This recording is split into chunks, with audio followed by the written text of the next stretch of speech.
प्यारे की श्री सदगुरु महाराज की प्रथम लागू दो चरण को धनिये ना छुड़ाइयो खिन लाख तली लाल एड़िया मेरे जीव के यही जीवन इन चरण तले पड़ी रहूं धनी नजर खोलो बातुन पलना वालों निरखो नेत्र मेरे जीव के यही जीवन ये चरण नमक ना छोड़िए राखिए माहे नैनन ए निस्बत हक अर्श की मेरे जीव के यही जीवन मेरे जीव के यही जीवन श्री वंदो सदगुरु चरण को करूं सो प्रेम प्रणाम अशुभ हरण मंगल करण धनी श्री देव चंद्र जी नाम श्री प्राणनाथ निज मूलपति श्री महराज सुनाम श्री तेज कुंवर श्यामा युगल को पल पल करूं प्रणाम पिया जी को पल पल करूं प्रणाम। बोलो श्री प्राणनाथ प्यारे की श्री सदगुरु महाराज की। इत बात बड़ी है समझ की और ईमान का काम। इत बात बड़ी है समझ की और ईमान का काम। साथ जी समझ ऐसी चाहिए जैसा कहा धनिये कलाम। इत यानी कि इस खेल में बड़ी बात क्या है? समझ। परम धाम में हम पूर्णम परमात्मा राज्य के साथ में तो थे, राज्य के पास तो थे, राज्य के करीब तो थे, राज्य के इश्क में तो थे, लेकिन राज्य की पहचान नहीं थी। न खुद की पहचान थी, न राज्य की पहचान थी, न संबंध की पहचान थी, न उस परम धाम की हमें पहचान थी। रूहें बेनियाज थी बीच बका 12,000 जाने ना आप अरस की साहिबिया अपार। उस परम धाम से हम परम धाम में रहते हुए भी अनजान थे। तो राज्य ने हमें, राज्य के दिल में मेहर का दरिया आया और राज्य ने दिल में लिया कि मेरी ब्रह्म आत्माओं को मैं अपनी पहचान कराऊं, मैं अपने प्रेम की, अपने इश्क की पहचान कराऊं, अपने स्वरूप की पहचान कराऊं, अपने संबंध की पहचान कराऊं। और पहचान कराने के लिए उन्होंने हमें इस माया के खेल में उतारा, इस संसार रूपी खेल में हमें उतारा।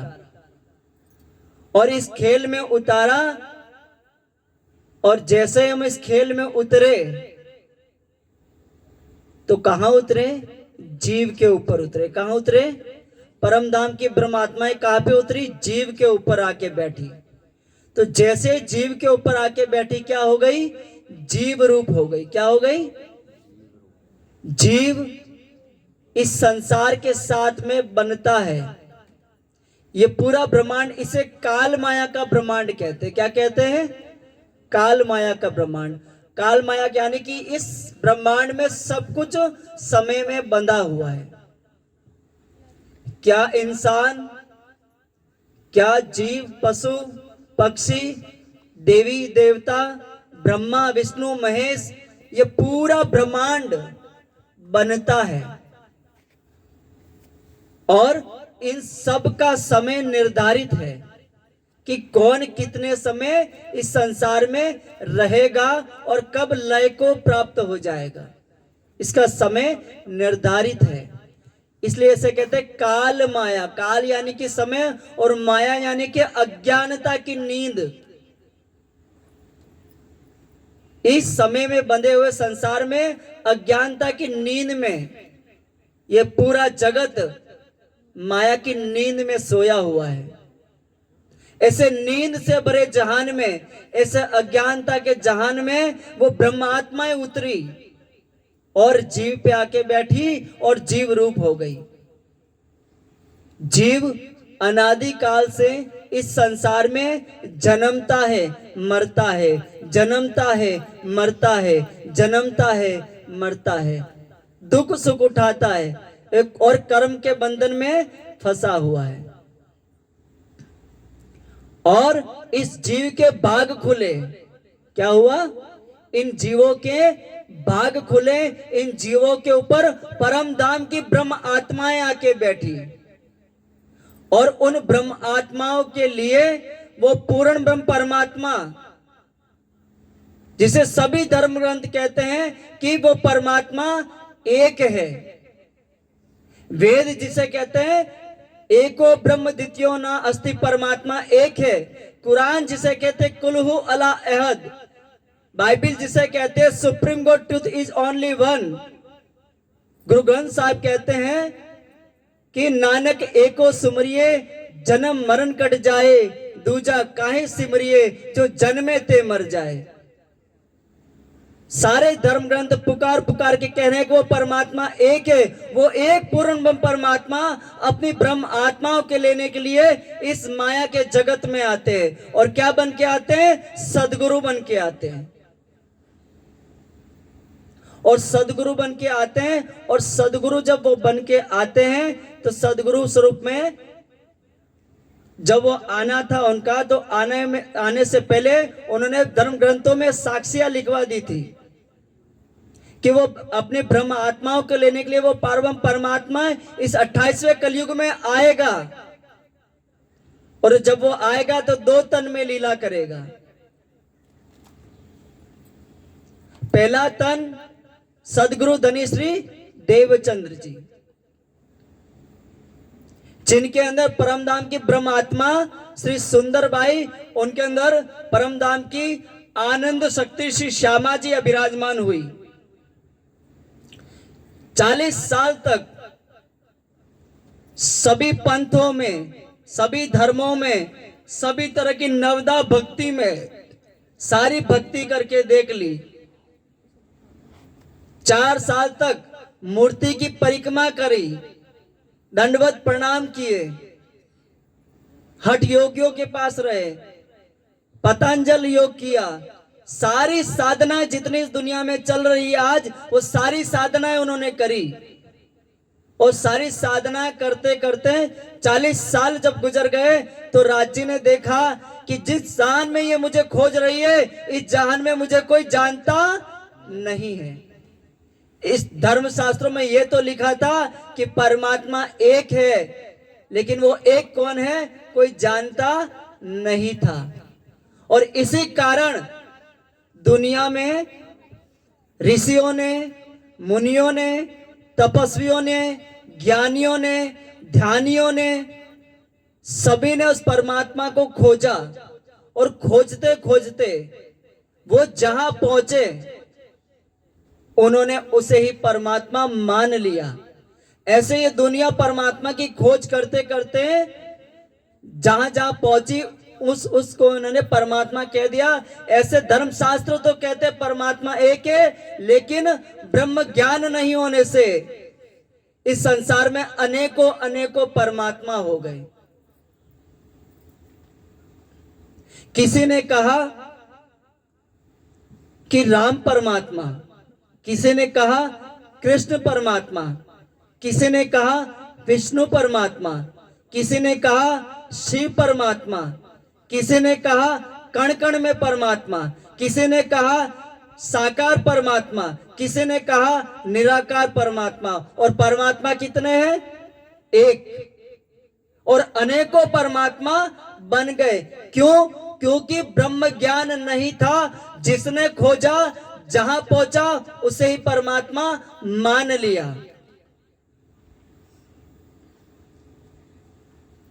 लेकिन वो पारम परमात्मा, वो कृपा के सागर, जब अपने ब्रह्म आत्माओं को देखा कि मेरी ब्रह्म आत्माएं इस संसार में मेरी खोज में भटक रही है, तब उन्होंने श्यामा जी को, सदगुरु धनी श्री देवचंद्र जी को साक्षात दर्शन दिए। और दर्शन देके क्या दी? तारतम निधि दी, तारतम रूपी बीज दिया। और वो तारतम बीज दिया तो हम सबको आज वो तारतम बीज मिला हुआ है। लेकिन उस बीज को हाथ में लिए जिंदगी भर घूमते रहो, वो बीज कभी फलित नहीं होने वाला। क्यों? बीज को क्या चाहिए? अच्छी जमीन, अच्छा खाद, पानी, अच्छा वातावरण। जब ये सब मिलता है तब बीज अंकुरित होता है, तब बीज फलित होता है और वो वृक्ष बनता है, पौधा बनता है और उस पर फल आता है। तो हम सब ने तारतम तो ले लिया, बीज तो हमारे अंदर चला गया, लेकिन आत्म को जागृत करने के लिए उस तारतम का जो फल है उससे अभी सुंदर साथ हम दूर हैं। सदगुरु महाराज धनी श्री देवचंद्र जी जब अपनी लीला पूरी कर लेते, परमात्मा का पहला तन पूरा होता है और जब वो दूसरा तन धारण करते, श्री महाराज ठाकुर जिनके अंदर परम धाम की ब्रह्मात्मा श्री इंद्रावती जी विराजमान है। जब सदगुरु महाराज जी के अंदर जो शक्ति थी वही शक्ति विराजमान हुई श्री महाराज ठाकुर श्री इंद्रावती जी के हृदय धाम में, और उनके अंदर वो तारतम फलित हुआ। वो तारतम का ही विस्तार 18,758 चौपाइयां इस ब्रह्मांड में अवतरित हुई, जिसे हम ब्रह्मवाणी कहते हैं। उस परमात्मा के आवेश से वो ब्रह्मवाणी अवतरित है। किसी व्यक्ति के बनाई हुई रचना नहीं है, किसी का बनाया हुआ शास्त्र नहीं है, स्वयं परमात्मा के हृदय से प्रकट वो वाणी है। उस वाणी में वो पूर्ण परमात्मा कहते हैं कि ए मेरी ब्रह्म आत्माओं, मैं तुम्हारे साथ में ब्रज में 11 साल 52 दिन तक तुम्हारे साथ मैंने ब्रह्म लीलाएं करी।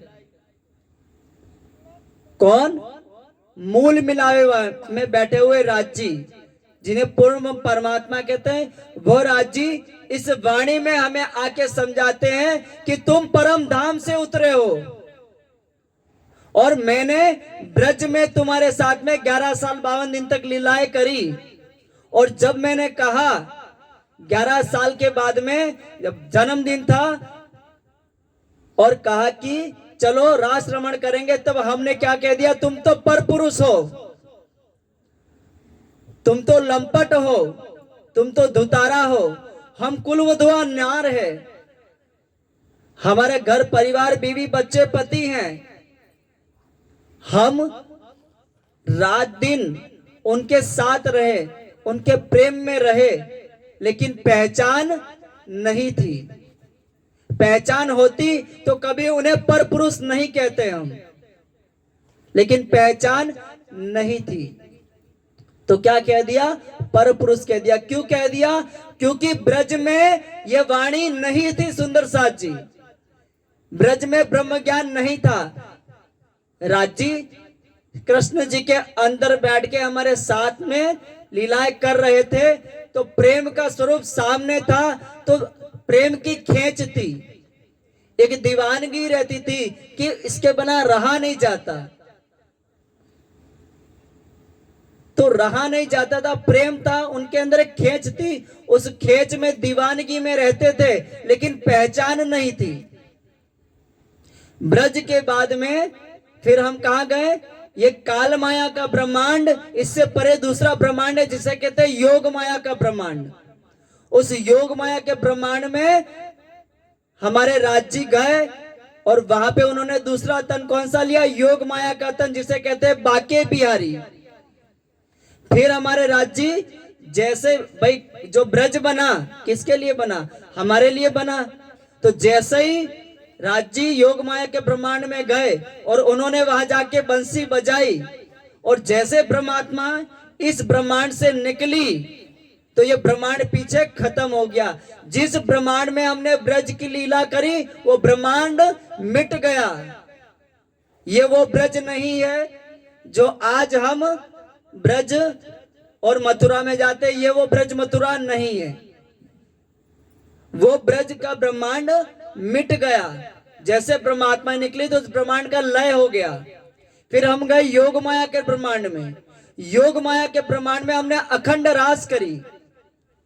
अखंड रास करने के बाद में फिर हम कहा गए, वहां पे अखंड रास करते करते वहां पे भी हमें मद आ गया, अहम आ गया। रास रमण करते करते जब हमारे वस्त्र आभूषण इधर उधर हो गए तो वो प्रेम के स्वरूप थे। उन्होंने हमारे वस्त्र हमारे आभूषण ठीक है तो हमें मद आ गया, ये तो हमारा दीवाना है। वहां पे भी हमें मद आ गया, हमने उनकी पहचान नहीं करी। क्यों? क्योंकि रास में भी ये वाणी नहीं थी। न ब्रज में हमें उनकी पहचान हुई, न रास में हमें उनकी पहचान हुई, क्योंकि न ब्रज में ये वाणी थी न रास में ये वाणी थी। ब्रज और रास करने के बाद में हम कहा गए? फिर परम धाम गए और परम धाम से फिर ये तीसरा ब्रह्मांड बना, जागनी का ब्रह्मांड। पहला ब्रह्मांड कौन सा है? ब्रज का, दूसरा रास का, तीसरा जागनी का। ब्रज और रास की लीलाएं जो हुई वो अक्षर ब्रह्म के अंतःकरण सबलिक ब्रह्म के अंदर क्या हो गई? अखंड हो गई। वो लीलाएं अखंड हो गई। लेकिन राजी, श्यामा जी और वो सखियां कहां चली गई? परम धाम चली गई। अब वहां क्या है? रिकॉर्डिंग।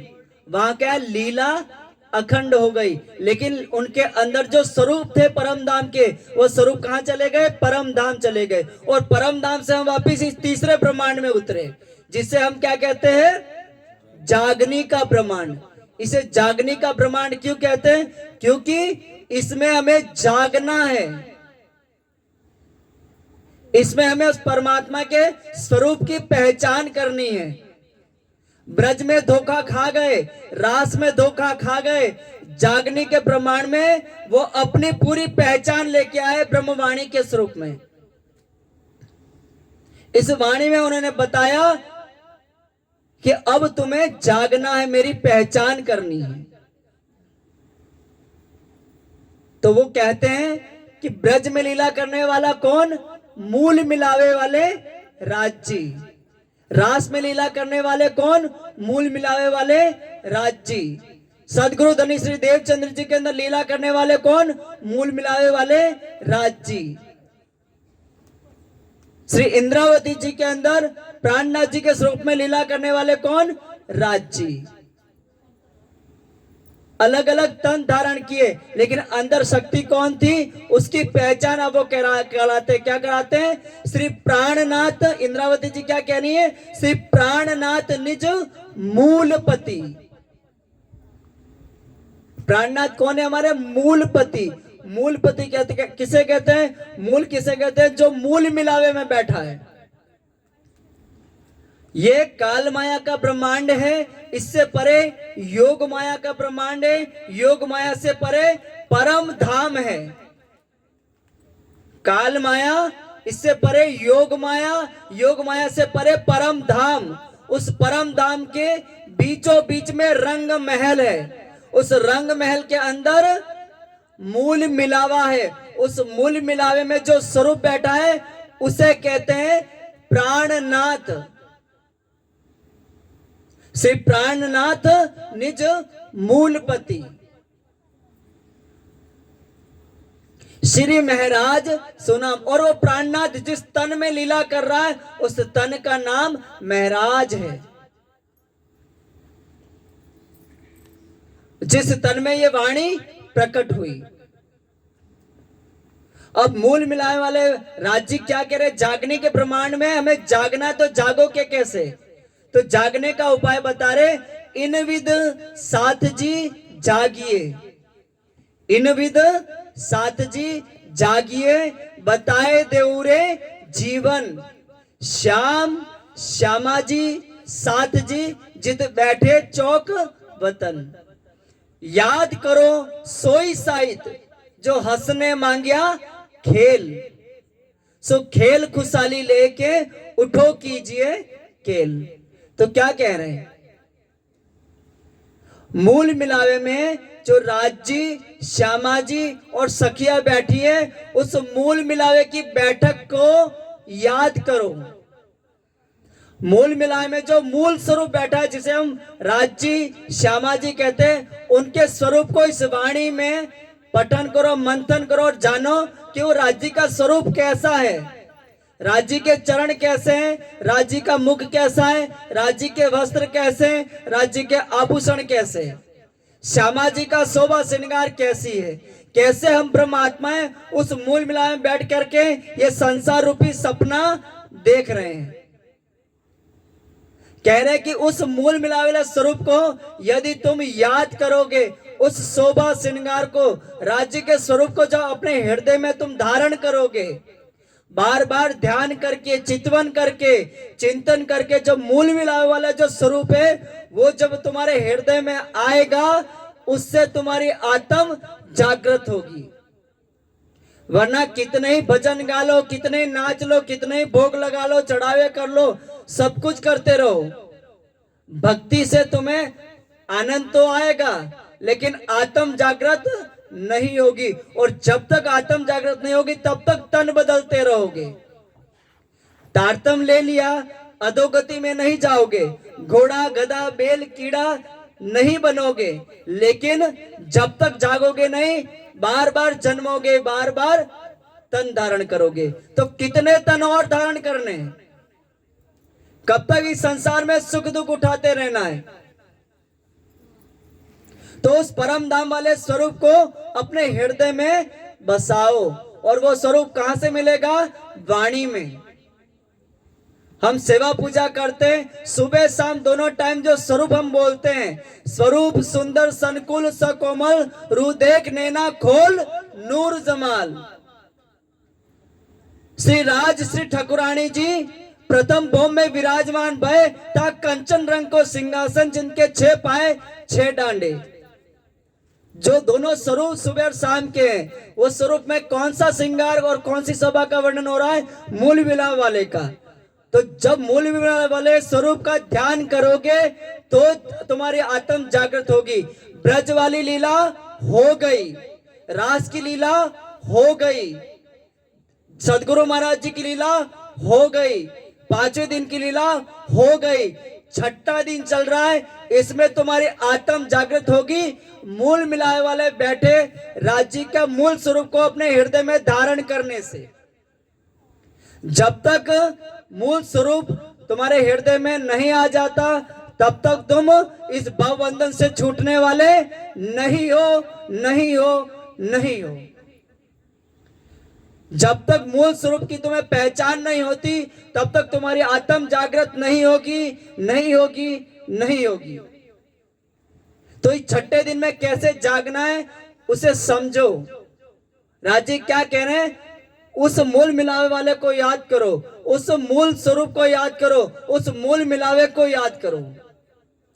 और कहते हैं याद करो सोई साहित जो हंसने मांगया खेल।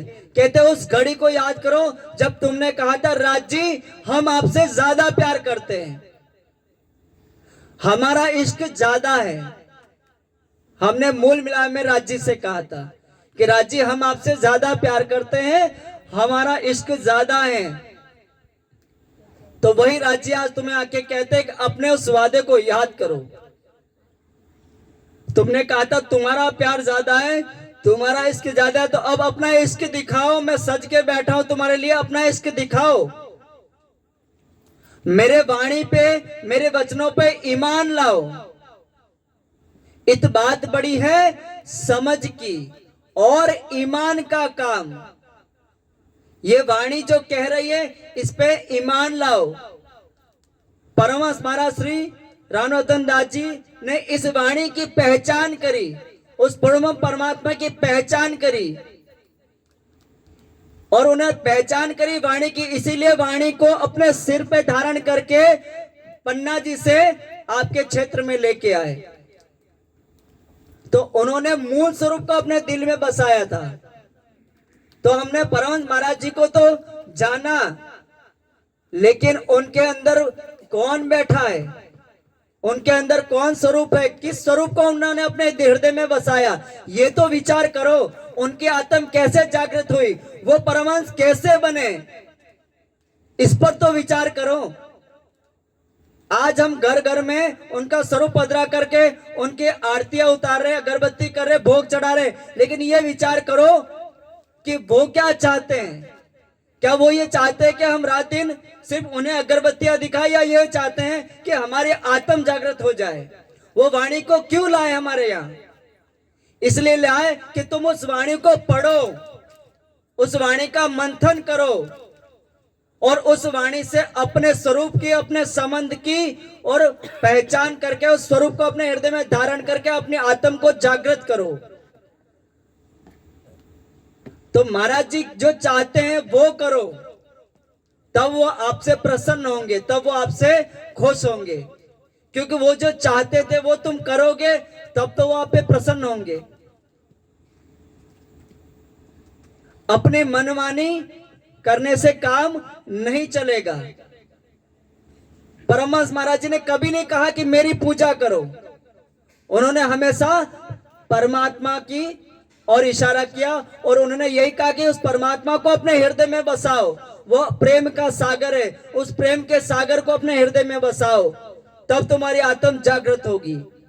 हम कब उनके वचनों पर ईमान लाएंगे, कब उनके वचनों पे चलेंगे?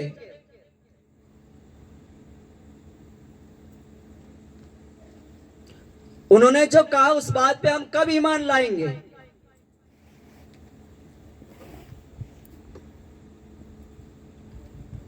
सुंदर साथ जी, ये शरीर इस संसार का है, ये इंद्रिया इस संसार की है, इसमें बैठा ये मन भी इस संसार का है, ये बुद्धि जो है ये भी इस संसार की है, और इसमें बैठा ये जीव भी इस संसार का है। ये शरीर हमेशा यहाँ की सुविधा देखेगा, ये इंद्रिया हमेशा तुमसे संसार मांगेगी, ये मन संसार का है, तुम्हें हमेशा संसार में उलझाएगा, ये बुद्धि संसार की हमेशा संसार में दौड़ेगी, और ये जीव इस संसार का है, तुम्हें हमेशा इस संसार की ही मांग करेगा। ये सब माया का है, ये सब इस संसार का है, जो तुम्हें हमेशा इस संसार में उलझा के रखेगा। लेकिन इसमें बैठी उस आत्म का तो विचार करो, उस आत्म की खुराक क्या है? ये वाणी उस आत्म की खुराक है। तुमने तारतम ले लिया, लेकिन ये तारतम की जो खुराक ये वाणी है, ये वाणी जब तुम डालोगे अपने अंदर, तब अंदर तारतम रूपी बीज फलित होगा और तुम्हारे आत्म बल पकड़ेगी, तुम्हारे अंदर आत्मा बल आएगा, जिससे तुम इस माया जगत में जीत जाओगे। तुम्हें अखंड मुक्ति मिल जाएगी, तुम्हारे जीव को कर्म के बंधनों से छूट जाओगे, आवागमन से मुक्त हो जाओगे। परम धाम का दरवाजा खुला है, सच्चा सदगुरु मिला है, अखंड की ब्रह्मवाणी आई है। ऐसे समय में अपने मनमानी कर रहे हो, अपने मन से मनमानी भक्ति कर रहे हो, मनमानी दौड़ कर रहे हो, लेकिन वाणी क्या कहती है, सदगुरु महाराज जी क्या कहते हैं? उनके वचनों पे, उनके रास्ते पे कब चलोगे, कब अपने आत्म को जागृत करोगे? बोलो श्री प्राणनाथ प्यारे की, श्री सदगुरु महाराज की, श्री बाईजूराज महारानी जो की, महाराजा छत्रसाल जो की, श्री 5 पद्मावतीपुरी धाम की, बोलो प्राणनाथ प्यारे की, सदगुरु महाराज की प्रणाम।